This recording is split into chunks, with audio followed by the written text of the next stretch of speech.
What are your thoughts on that? Well, you heard earlier that there's no real concern about aluminum because it's such a small amount, and so it really shouldn't matter. But the kind of aluminum that we put into vaccines is a different kind of aluminum that we see environmentally. This is called a nanoparticle, and nanoparticles bind really tightly to the bacteria antigens, the virus antigens, the food protein antigens, and any other contaminants that are in the vaccines that we may not know about.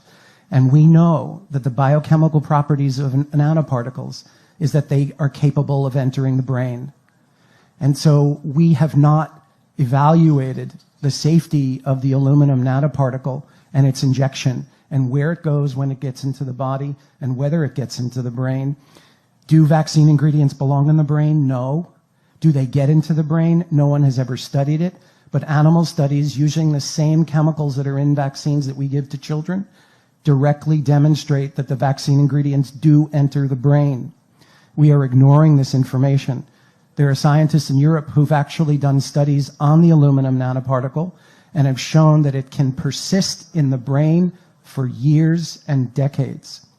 And so what we're seeing is a large outbreak of neurodevelopmental disabilities in adults, including Alzheimer's. And one of the main factors that they're finding in the brains of people with Alzheimer's is the aluminum nanoparticle that's directly related to the vaccines that we're giving.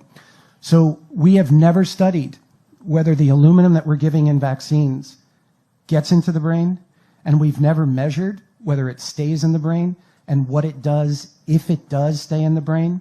But we do know that vaccines are supposed to cause inflammation in the body.